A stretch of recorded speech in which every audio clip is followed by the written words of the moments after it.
भारतीय राजनीति में कई ऐसे बाहुबली नेता हैं जो पहले तो बड़े से बड़ा गुनाह करते हैं और फिर जमकर अपने रसूख पावर और पैसे का इस्तेमाल करते हैं। यह कहानी भी एक ऐसे ही 6 बार के विधायक और मायावती की सरकार में मंत्री रहे बाहुबली नेता की है, जिसने पहले तो अपने से आधी उम्र की लड़की को अपने झांसे में फंसाकर 3 बार प्रेग्नेंट किया और फिर उसके साथ ऐसी खौफनाक वारदात को अंजाम दिया कि सुनकर आपकी भी रूह कांप जाएगी। हम बात कर रहे हैं मधुमिता शुक्ला और अमरमणि त्रिपाठी की। तो आखिर क्या है अमरमणि त्रिपाठी और मधुमिता शुक्ला की पूरी कहानी, चलिए जानते हैं। 1999 में पहली बार विधायक बनने वाले अमरमणि त्रिपाठी आने वाले वर्षों में उत्तर प्रदेश की राजनीति में बड़े नेता के तौर पर पहचाने जाने लगे थे। उनकी राजनीति पकड़ इतनी मजबूत हो चुकी थी कि यह लगातार विधायक तो चुने ही जाते थे, सरकार बदलने के बाद भी ये हर पार्टी की सरकार में मंत्रिमंडल का हिस्सा हुआ करते थे। दूसरी तरफ इस कहानी की दूसरी अहम किरदार मधुमिता शुक्ला बहुत कम उम्र में ही कवि सम्मेलनों के आयोजकों की पहली पसंद बन गई थी। अभी इनकी उम्र 20 साल भी नहीं हुई थी कि तीखे तेवर और शानदार कविताओं की वजह से लोगों ने इन्हें काफ़ी पसंद करना शुरू कर दिया था। पहले तो मधुमिता शुक्ला अपने करियर की शुरुआत छोटे मोटे मंचों पर प्रस्तुति देकर करती थी, मगर जैसे जैसे उनकी लोकप्रियता बढ़ती है उन्हें दूसरे राज्यों से भी बुलावा आने लगता है। इसी क्रम में साल 2000 में मधुमिता शुक्ला के पास दिल्ली में आयोजित एक कवि सम्मेलन में शामिल होने का न्योता आता है। हजारों की भीड़ के सामने कम उम्र की मधुमिता शुक्ला एक मंझे हुए कवि की तरह अपनी कविताएं पढ़ती थी, जिसे सुनकर हर कोई तालियां बजाने पर मजबूर हो जाता था। यहाँ मौजूद ऑडियंस में उत्तर प्रदेश की राजनीति के बाहुबली नेता के तौर पर पहचाने जाने वाले अमरमणि त्रिपाठी की मां सावित्री मणि त्रिपाठी भी शामिल थी। अमरमणि की मां सावित्री मणि त्रिपाठी को कविताओं से बहुत ज़्यादा प्रेम था। प्रोग्राम के दौरान ही जब अमरमणि की मां को पता चलता है कि मधुमिता शुक्ला भी लखनऊ की है, तो एक ही शहर के होने की वजह से प्रोग्राम खत्म होने के बाद सावित्री मणि अपनी दोनों बेटियों के साथ खास तौर पर मधुमिता शुक्ला से मिलने जाती है और पर्सनली मिलकर मधुमिता का उत्साह बढ़ाती है। इतना ही नहीं, सावित्री मधुमिता को लखनऊ वापस आने पर उनके घर पर आकर मिलने का न्योता भी देती है। मधुमिता अमरमणि त्रिपाठी के राजनीतिक कद से बखूबी वाकिफ थी। इस कारण मधुमिता के लिए अमरमणि की मां से मिलना बड़े सम्मान की तरह था। इसलिए अमरमणि की मां के निमंत्रण को वे खुशी खुशी स्वीकार करती हैं और वादा करती हैं कि लखनऊ वापस आने के बाद वे ज़रूर उनसे मिलने आएंगी। वादे के मुताबिक जब मधुमिता वापस लखनऊ आती हैं तो अमरमणि के घर उनकी मां से मिलने के लिए जाती हैं। दोनों की पहली मुलाकात काफ़ी अच्छी रहती है। सावित्री मधुमिता की कविताओं से इतनी ज़्यादा प्रभावित होती हैं कि इन दोनों का एक दूसरे के घर आने जाने का सिलसिला शुरू हो जाता है। इसी क्रम में जब एक दिन मधुमिता अमरमणि त्रिपाठी के घर आती हैं, तभी अमरमणि की नज़र मधुमिता पर पड़ती है। अमरमणि पहले भी मधुमिता शुक्ला के बारे में कई बार सुन चुके थे। इसके अलावा अमरमणि की मां भी मधुमिता के बारे में कई बार अमरमणि से बात कर चुकी थी। इसलिए पहली ही मुलाकात में अमरमणि मधुमिता से अपनी चुनावी भाषण के लिए कुछ लाइन लिखने के लिए कहता है। अमरमणि के कहने पर मधुमिता तुरंत कुछ लाइन लिखकर अमरमणि को दे देती है और इस तरह अमरमणि तथा मधुमिता शुक्ला की बातचीत शुरू होती है। धीरे धीरे नियमित तौर पर दोनों का मिलना जुलना शुरू हो जाता है। दुनिया की नज़रों में मधुमिता अमरमणि के लिए चुनावी भाषण तैयार करती है। यह सब कुछ कई महीनों तक चलते हुए हो जाता है और साल आ जाता है 2003। तारीख 9 मई, लखनऊ के निशांतगंज इलाके के पेपर मिल कॉलोनी के मकान नंबर 33/6 में मधुमिता अपने नौकर निशांत राज के साथ रहा करती थी। एक दिन शाम को मधुमिता कुछ लिखने में व्यस्त थी, तभी अचानक उसके घर पर 2 अनजान व्यक्ति आते हैं।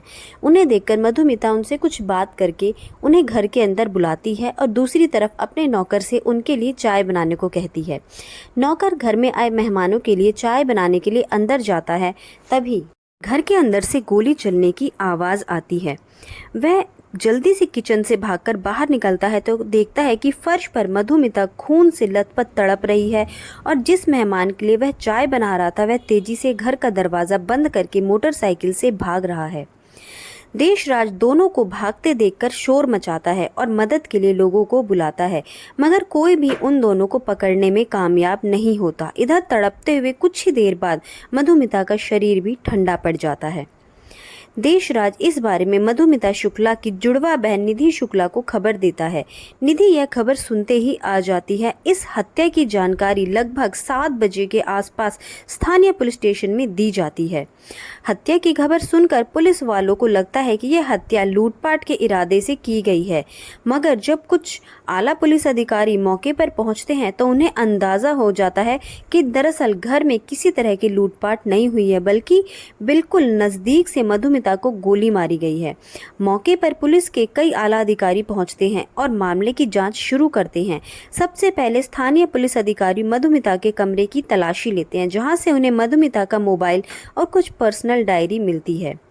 घर से कुछ सबूत और सामान जब्त करके उन्हें जांच के लिए आगे भेज दिया जाता है, जबकि मधुमिता के शव को अगले दिन पोस्टमार्टम के लिए भेज दिया जाता है।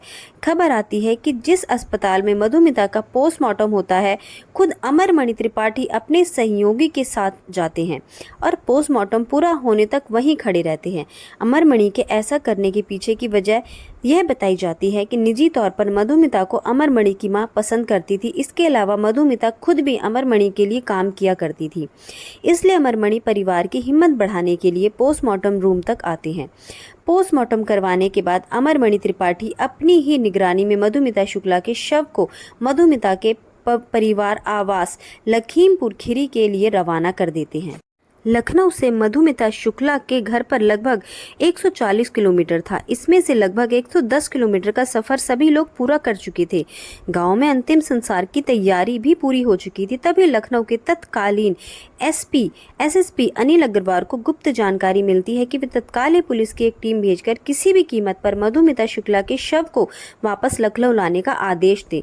दरअसल जब मधुमिता शुक्ला की डायरी और मोबाइल की जाँच की जाती है तो शुरुआती जाँच में पता चल जाता है कि मधुमिता ने अपनी डायरी में अपने गर्भवती होने के बारे में लिखा था। इसके अलावा इस डायरी में यह भी पता चलता है कि मधुमिता और अमरमणि त्रिपाठी पिछले कई वर्षों से लगातार रिलेशनशिप में थे।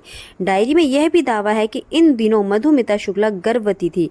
एसएसपी अनिल अग्रवाल तुरंत इन दावों के बारे में मधुमिता शुक्ला की बहन निधि शुक्ला से बात करते हैं। निधि यह कंफर्म करती है कि अमरमणि त्रिपाठी और उनकी बहन मधुमिता शुक्ला काफ़ी समय से एक दूसरे के साथ रिश्ते में थे और ये तीसरी बार है जब मधुमिता प्रेग्नेंट हुई है। इससे पहले 2 बार मधुमिता का अबॉर्शन करवा दिया गया था। इसका भी जिक्र मधुमिता की डायरी में मिलता है। पुलिस अधिकारी को यह बात समझ आने लगती है कि अमरमणि त्रिपाठी मधुमिता के अंतिम संस्कार में जल्दबाजी क्यों कर रहे थे और वे इतनी हमदर्दी क्यों दिखा रहे थे, अपना गुनाह छिपाने के लिए। इसलिए वह जल्द से जल्द किसी भी कीमत पर मधुमिता का शव वापस लखनऊ लाने के लिए कहता है, ताकि इस बात को कंफर्म किया जा सके कि मधुमिता वास्तव में प्रेग्नेंट है या नहीं, और अगर प्रेग्नेंट है तो उस बच्चे का पिता कौन है। अनिल अग्रवाल के आदेश पर फिर से वापस 110 किलोमीटर का सफर तय करने के बाद मधुमिता के शव को बेहद ही गुपचुप तरीके से वापस लखनऊ लाया जाता है तथा शुरुआती जांच में यह कंफर्म हो जाता है कि मधुमिता 7 मंथ्स प्रेग्नेंट है, जबकि पोस्टमार्टम रिपोर्ट में इस बात का कहीं भी जिक्र नहीं किया गया था, क्योंकि पोस्टमार्टम रूप में मौजूद अमरमणि त्रिपाठी ने दबाव डालकर शुरुआत में इस तथ्य को छुपा दिया था। अब एसएसपी अनिल अग्रवाल अपनी निगरानी में मधुमिता के गर्भ में पल रहे भ्रूण का डीएनए सैंपल कलेक्ट करवाते हैं, ताकि इस बात का पता लगाया जा सके कि इस बच्चे का पिता कौन है। जैसा कि मधुमिता शुक्ला की डायरी में अमरमणि त्रिपाठी का जिक्र बच्चों के पिता के तौर पर था, इसलिए पूरी कागजी कार्रवाई पूरी करने के बाद अमरमणि त्रिपाठी का भी डीएनए सैंपल लिया जाता है। कुछ दिनों बाद जब डीएनए सैंपल का रिजल्ट आता है तो पता चलता है कि वास्तव में मधुमिता शुक्ला के गर्भ में पल रहे बच्चे का पिता कोई और नहीं बल्कि अमरमणि त्रिपाठी है। इन सब के अलावा शुरुआत में ही मधुमिता शुक्ला की बहन निधि शुक्ला भी पुलिस के सामने बयान देते हुए अमरमणि त्रिपाठी पर ही अपनी बहन की हत्या का आरोप लगाते हुए एफआईआर दर्ज कराने की मांग करती है। निधि के मुताबिक अमरमणि ने मधुमिता से शादी का वादा करते हुए शारीरिक संबंध बनाए थे। पहले 2 बार जब मधुमिता प्रेग्नेंट हुई थी तो किसी तरह अमरमणि ने अबॉर्शन करवा दिया था, मगर तीसरी बार मधुमिता अबॉर्शन करने से मना कर देती है। इस कारण अपना गुनाह छिपाने के लिए अमरमणि त्रिपाठी मधुमिता की हत्या करवा देते हैं। निधि शुक्ला के इस बयान के बावजूद शुरुआती दौर में अमरमणि त्रिपाठी या अमरमणि के परिवार को किसी का भी आरोपी नहीं बनाया जाता है। और ना ही किसी का नाम एफआईआर में दर्ज किया जाता है। मगर जब डीएनए रिपोर्ट आ जाती है तो इस मामले को क्राइम ब्रांच लखनऊ को भेज दिया जाता है। लखनऊ क्राइम ब्रांच के तत्कालीन एसपी राजेश पांडे इस केस की पूरी ईमानदारी से जांच करना शुरू कर देते हैं। इसका नतीजा यह होता है कि तत्काल ही उनका ट्रांसफर कर दिया जाता है। उस समय उत्तर प्रदेश की मुख्यमंत्री मायावती थी और अमरमणि त्रिपाठी तब मायावती की सरकार में मंत्री भी हुआ करते थे। मायावती पर आरोप लगने लगे थे कि अमरमणि त्रिपाठी को बचाने की मायावती कोशिश कर रही हैं और अधिकारियों का ट्रांसफर करवा रही हैं। इसके अलावा लगातार सीबीआई से इस मामले की जांच की भी मांग होती रहती है, मगर मायावती इस मामले को सीबीआई तक नहीं भेजती है। हालांकि जब दबाव बहुत ज़्यादा बढ़ता है तब इस मामले की जाँच सीआईडी को दे दी जाती है। मामला हाथ में लेने के बाद सीआईडी के अधिकारी इस मामले की जाँच शुरू करते हैं, मगर यहाँ भी कुछ अजीब घटनाएं देखने को मिलती हैं। दरअसल जब सीआईडी के 2 अधिकारी पूरी मेहनत से इस केस की जांच करने लगते हैं तथा एक दिन अमरमणि त्रिपाठी के घर उनसे पूछताछ करने पहुंच जाते हैं तो उन दोनों अधिकारियों को ही मायावती की सरकार द्वारा सस्पेंड कर दिया जाता है। अब खुले तौर पर मायावती अमरमणि त्रिपाठी को बचाने का आरोप लगता है। हालांकि जब हंगामा ज्यादा बढ़ता है तो मायावती अमरमणि त्रिपाठी को मंत्रिमंडल से तो निकाल देती है, मगर उनके खिलाफ जांच में किसी तरह की तेजी नहीं देखी जाती है। इसी बीच बहन को न्याय दिलाने की लड़ाई लड़ रही निधि शुक्ला मामले के बारे में तत्कालीन प्रधानमंत्री अटल बिहारी वाजपेयी से बात करती है तथा उनसे इस मामले की जांच सीबीआई से करवाने की सिफारिश करती है। कथित तौर पर पीएमओ के दबाव आने के बाद मायावती इस मामले की जांच सीबीआई से करवाने को तैयार हो जाती है। 17 मई 2003 को आखिरकार इस मामले को सीबीआई के हवाले कर दिया जाता है। अब जो जांच में खुलासा होता है वह हैरान करने वाला होता है।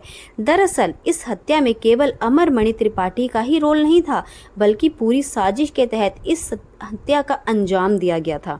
सीबीआई की जांच में सामने आता है कि पहले तो अमरमणि त्रिपाठी और मधुमिता शुक्ला की मुलाकात यूं ही होती है, मगर धीरे धीरे दोनों एक दूसरे के करीब आ जाते हैं और शादीशुदा और बच्चों का पिता होते हुए भी अमरमणि त्रिपाठी अपने से आधी उम्र की लड़की मधुमिता शुक्ला से शादी का वादा करते हैं, शारीरिक संबंध बनाता है। पहले 2 बार मधुमिता प्रेग्नेंट होती है तो अमरमणि के कहने पर वह अबॉर्शन करवा लेती है, मगर तीसरी बार वह अबॉर्शन करवाने से इनकार करती है तथा अमरमणि पर शादी करने का दबाव बनाने लगती है। इधर इस बात की भनक अमरमणि की पत्नी मधुमणि त्रिपाठी को भी लग जाती है कि अमरमणि का चक्कर मधुमिता शुक्ला के साथ चल रहा है। इस बात को लेकर मधुमणि त्रिपाठी तथा अमरमणि त्रिपाठी के बीच काफ़ी लड़ाइयाँ होती हैं, मगर अमरमणि अपनी पत्नी के इन आरोपों को नकारते हुए कहता है कि जैसा तुम समझ रही हो वैसा कुछ नहीं है। फिर भी मधुमणि को यकीन नहीं होता और वह अपने करीबी रिश्तेदार भतीजे रोहित चतुर्वेदी से अमरमणि पर नजर रखने को कहती है। हमेशा की तरह जब एक दिन अमरमणि मधुमिता शुक्ला के घर मिलने के लिए जाता है तो रोहित इस बात की जानकारी मधुमणि को दे देता है। मौके पर पहुंचकर मधुमणि रंगे हाथ अमरमणि को पकड़ लेती है। कथित तौर पर रंगे हाथ पकड़े जाने के बाद सारी सच्चाई अमरमणि अपनी पत्नी को बता देता है। यहाँ पर मधुमणि कहती है कि अगर मधुमिता शुक्ला को रास्ते से हटा दिया जाए तो पूरी समस्या ही खत्म हो जाएगी। इसी के बाद मधुमिता के कत्ल का प्लान किया जाता है। अमरमणि की पत्नी मधुमणि त्रिपाठी मार्च 2003 में रोहित से मिलती है। रोहित मधुमणि को खत्म करने का काम संतोष राय नाम के एक व्यक्ति को देता है। इस सिलसिले में संतोष राय, रोहित चतुर्वेदी और मधुमणि की मुलाकात भी होती है। इस मीटिंग में मधुमणि कहती है कि इस काम में जितना पैसा लगेगा वह देने को तैयार है, बस ये काम पूरी सफाई के साथ हो जाना चाहिए। इसी के बाद पूरी प्लानिंग के बाद फाइनली 9 मई 2003 को संतोष राय अपने एक और साथी प्रकाश पांडे के साथ मधुमिता के घर जाता है और पहले थोड़ी देर बात करने के बाद सीधे मधुमिता को गोली मारकर वहां से भाग जाता है। इस पूरे खुलासे के बाद 23 सितंबर 2003 को अमरमणि त्रिपाठी को गिरफ्तार कर लिया जाता है। वहीं इस मामले में संतोष रॉय, सत्य प्रकाश, प्रकाश पांडे और पप्पू रोहित चतुर्वेदी, मधुमणि त्रिपाठी, अमरमणि त्रिपाठी तथा यज्ञ नारायण दीक्षित नाम के व्यक्ति को कत्ल का आरोपी बनाया जाता है। अमरमणि को गिरफ्तार तो कर लिया जाता है, मगर कुछ ही हफ्तों बाद उसे हाई कोर्ट से बेल भी मिल जाती है। इतना ही नहीं, इस पूरे मामले में जांच के दौरान पावर और पैसे का इस्तेमाल इतना ज़्यादा होता है कि एक के बाद एक कई अहम गवाह मामले से मुकर जाते हैं। इसके अलावा केस को नया मोड़ देने की भी कोशिश की जाती है। अमरमणि त्रिपाठी पक्ष की ओर से फर्जी सबूत बनाते हुए यह दावा किया जाता है कि मधुमिता शुक्ला 2002 में ही IIT कानपुर में एक छात्र से शादी कर चुकी है, मगर आगे चलकर यह दावा झूठा साबित होता है। अमरमणि की तरफ से यह दिखाने की भी कोशिश की जाती है कि मधुमिता शुक्ला किसी और लड़के के साथ रिलेशनशिप में थी। इसके लिए BSNL के अधिकारियों के साथ मिलकर फर्जी CDR बनवाया जाता है तथा उसे सबूत के तौर पर कोर्ट में पेश किया जाता है, मगर आगे चलकर यह भी फर्जी साबित हो जाता है। भले ही एक के बाद एक फर्जी सबूत और गवाह फेल हो रहे थे, फिर भी अमरमणि त्रिपाठी पर आंच नहीं आती है और वह आज़ाद घूमता रहता है। इसी के बाद मधुमिता शुक्ला की बहन निधि शुक्ला केस को उत्तर प्रदेश के बाहर ट्रांसफर करने के लिए सुप्रीम कोर्ट में अपील करती है। सुप्रीम कोर्ट के मामले की सुनवाई होती है और इस पूरे मामले को उत्तराखंड ट्रांसफर कर दिया जाता है। अमरमणि त्रिपाठी की जमानत भी रद्द कर दी जाती है। फाइनली उत्तराखंड में इस मामले की सुनवाई शुरू होती है और अमरमणि त्रिपाठी पर लगाए गए सभी आरोप सही साबित होते हैं। इस कारण 24 अक्टूबर 2007 को इस मामले में अमरमणि त्रिपाठी और उसकी पत्नी मधुमणि त्रिपाठी समेत कुल 6 लोगों को दोषी करार दिया जाता है तथा सभी को उम्र कैद की सजा सुनाई जाती है। इसके बाद अमरमणि त्रिपाठी और उसकी पत्नी समेत बाकी आरोपी को भी जेल में भेज दिया जाता है, मगर 2012 में इन सभी को उत्तराखंड की जेल से वापस गोरखपुर सेंट्रल जेल में ट्रांसफर कर दिया जाता है। कमाल की बात तो यह होती है कि उत्तर प्रदेश में वापस आते ही अमरमणि त्रिपाठी कुछ ही समय तक जेल में रहता है और उसके बाद बीमारी का आधार बनाकर खुद को BRD मेडिकल कॉलेज में ट्रांसफर करवा लेता है। मधुमणि त्रिपाठी भी बीमारी के आधार पर इस BRD मेडिकल कॉलेज के VIP वार्ड में भर्ती हो जाती है। 2013 में अखिलेश यादव की सरकार में अमरमणि त्रिपाठी और दूसरे आरोपी सरकार से जेल से रिहा करने का अनुरोध करते हैं, मगर अखिलेश यादव की सरकार द्वारा इस मांग को नकार दिया जाता है। इस कारण अमरमणि त्रिपाठी कभी जेल तो कभी अस्पताल में ही रहता है। आपको जानकर हैरानी होगी कि 2023 तक अमरमणि त्रिपाठी अस्पताल और जेल में ही रहता है, मगर 2023 अगस्त महीने में उत्तर प्रदेश के योगी आदित्यनाथ की सरकार ने अच्छे व्यवहार के आधार पर अमरमणि त्रिपाठी और उनकी पत्नी को आखिरकार जेल से रिहा कर दिया। अब दोनों आज़ादी के साथ अपनी ज़िंदगी जी रहे हैं। दूसरी तरफ मधुमिता शुक्ला की बहन निधि शुक्ला आज भी इंसाफ की लड़ाई लड़ रही है। आपकी इस सच्ची कहानी पर क्या राय है, हमें ज़रूर बताएं। क्या कानून वाकई अंधा है? क्या कानून को वाकई पैसे रखकर तराजू पर तौला जाता है? क्या सरकार 7 महीने प्रेग्नेंट लेडीज़ को मारकर 2 हत्याएं एक तरह से हुई हैं, इनके कातिल को सिर्फ एक अच्छे व्यवहार, वो भी हॉस्पिटल और जेल में रहने वाले को अच्छा व्यवहार बताकर रिहा कर देना, क्या सरकार की समझदारी थी? अपनी राय ज़रूर हमें बताएं।